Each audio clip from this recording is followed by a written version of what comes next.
A Bíblia, obviamente, fala que Israel vai estar no centro da atenção no Apocalipse. Israel está no centro da atenção.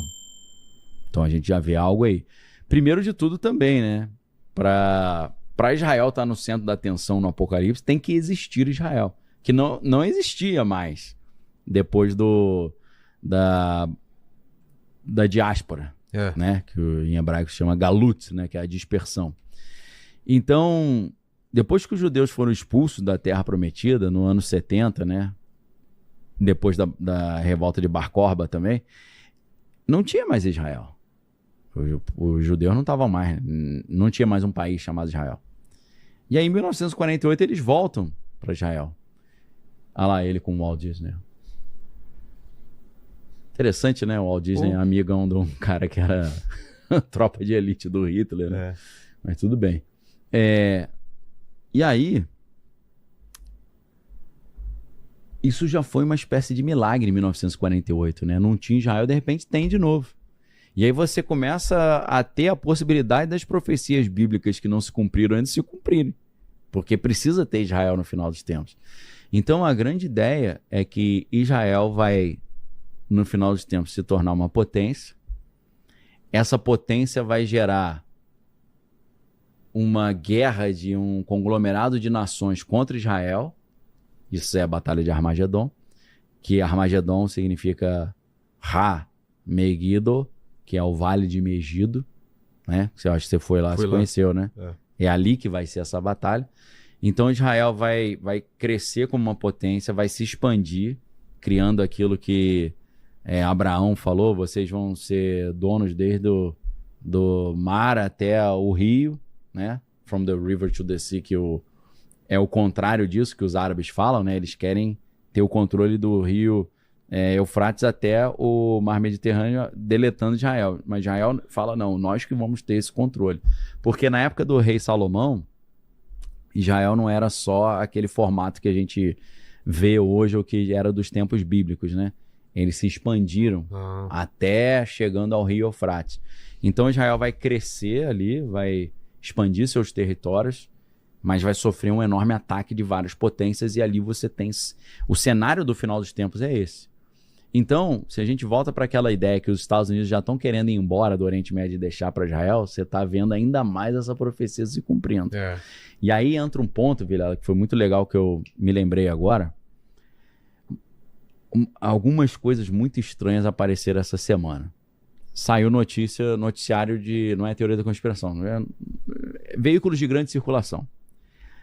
30 comandantes de pelotões americanos receberam um comunicado dizendo que essa guerra de Trump contra o Irã é da vontade de Deus. O Trump foi escolhido por Jesus para fazer isso, e isso é para trazer o apocalipse. Os comandantes receberam isso e mandaram para a mídia. Falaram, pô, olha que maluquice que a gente está recebendo. Eles estão falando que isso aqui é de propósito para trazer o apocalipse. Adiantar o apocalipse. Fazer acontecer. Tipo, eu estou aqui como Trump trabalhando para Deus. E aí a galera começou a pegar umas falas do atual ministro da Guerra, que era o ministro da Defesa, né, que é o Pete Hegseth.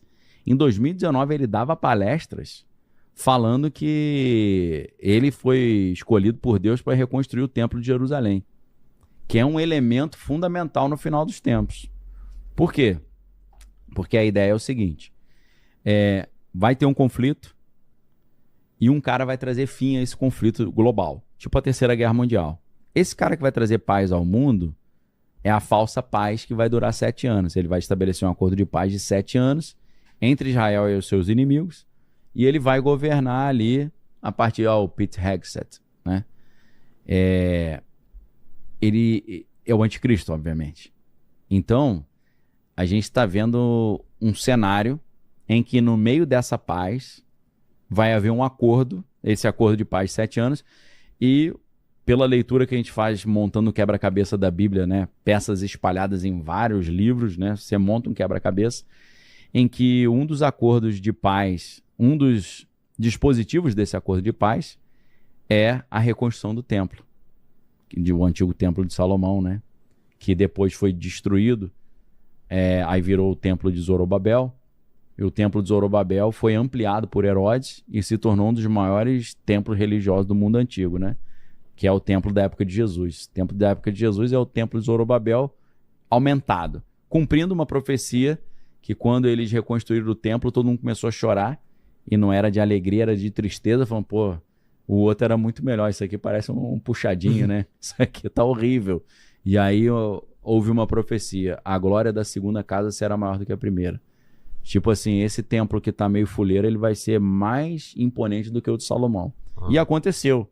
Virou um templo gigantesco, que Herodes quis fazer uma média com os judeus, né? Então, o templo foi destruído, mas há essa profecia bíblica de que ele vai ser reconstruído. Então, desde os anos 70 depois de Cristo, não tem templo. Então tá um tempão sem ter esse templo aí. Só que já está tudo pronto para construir esse templo. O problema é que ele precisa ser no lugar onde ele era. E no lugar onde ele era, tem 2 estruturas muçulmanas.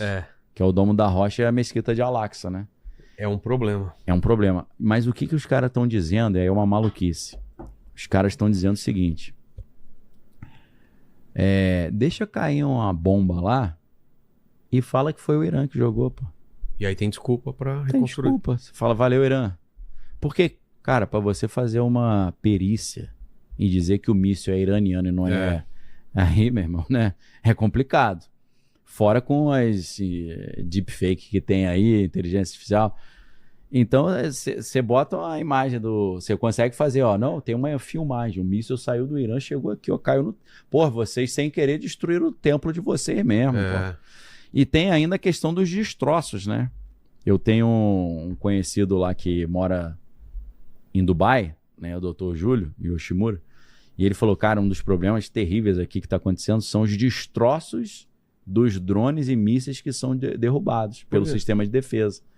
Porque vem um drone ou um míssil, aí outro míssil bate nele. Cai os pedaços em cima da galera do prédio. Então, vamos supor que os caras falaram assim, olha... Vocês mandaram o míssil aqui, os destroços caíram exatamente em cima da mesquita. Vamos aproveitar que destruiu tudo, vamos fazer um acordo de paz, você libera isso aqui para reconstruir o templo. Quando o acordo de paz for assinado e o templo for reconstruído, meu irmão, aí profecias apocalípticas antiquíssimas estão se cumprindo. E já tem tudo pronto, né? Porque, segundo a lei de Moisés, para você inaugurar o templo, precisa ser feito um sacrifício de novilhas vermelhas. Puras. Muito puras, tem que ser toda vermelhinha e passa por dezenas de critérios bíblicos, né? Só que não tinha essa novilha vermelha, ou seja... Até o ano passado, né? Pô, sem essa... Não, já tem um tempinho. Porque já tem um tempinho? Tem um tempinho. Eu vi essa notícia aí. Mas bombou ano passado. Por quê? Porque uma galera do Texas deu um somebody. Porque, pô, não tem mais novilha vermelha, a gente mexe o DNA da parada. Pega o CRISPR e edita o DNA. Então, eles conseguiram editar e fabricar essa novilha vermelha, mandaram para Israel. Israel tem 4 ou 5 lá e só uma passou no teste. Que estava nos critérios que a Bíblia diz. E aí eles sacrificam a novilha, queimam a novilha até virar cinza e com essas cinzas eles consagram o templo. Então, para inaugurar o templo, precisava disso. Então, ele já tem as novilhas, ele já tem todo o material do templo, porque lá em Israel tem o Instituto do Templo, né? The Temple Institute. Então, já está tudo pronto. É só liberar o local para fazer o templo, meu irmão. Aí vem Trump falando que vai reconstruir o templo. Aí vem o secretário da guerra falando que vai reconstruir o templo. Você fala, meu irmão, uma parada que eu achei que era a lenda da Bíblia é verdade. Eu acho que está se cumprindo. Cara... Se tiver essa notícia, uma galera vai ficar... Não, só que o problema é que na Bíblia, quem vai trazer o acordo de paz e reconstruir o templo é o falso Cristo, é o anticristo, né? Putz. Então eu acho melhor a galera abrir o olho quando chegar um cara e falar, vamos fazer um acordo de paz de 7 anos. Você fala, acho que eu vou arrumar minhas trouxinhas pra eu dar linha na pipa aí que tá difícil. Então, assim, isso tudo aqui é Bíblia se cumprindo à risca. Então, quem não assinou o passaporte ainda... é melhor assinar. Como é que assina? Você entrega a sua vida para Jesus, reconhecendo que Ele é teu único, exclusivo Senhor e Salvador. Confia nele e o mais Ele fará em nome de Jesus. Esse aqui é o caminho. Então é por isso que os caras falam, eu acho que vai ter uma guerra contra você. Poxa, que novidade, né, meu amigo? Isso está escrito no livro do Apocalipse desde o ano 90 depois de Cristo. Por isso que, às vezes, eu consigo falar as coisas antes delas acontecerem. Que eu tô lendo uma tonelada de informação, vendo o que os trilionários estão fazendo e comparando com a Bíblia. Pois é. Aí você consegue fazer um cruzamento de dados que você enxerga as coisas antes, porque a Bíblia diz, Deus não faz nada sem antes avisar o seu povo por meio dos seus profetas. E tudo que Deus avisou por meio dos profetas está na Bíblia. Se você ler, você vai saber tudo antes. Pode anotar aí, meu querido. Vão reconstruir o tempo. Aliás, tem um episódio de código da Bíblia aí sobre 3 livros. Foi legal. É verdade, hein? De um cara que colocou um programa... Se isso fez sentido pra você, comenta aqui embaixo o que você acha que está acontecendo. Se inscreve agora porque os próximos acontecimentos podem ser ainda mais claros. E ativa o sininho para não perder os próximos sinais.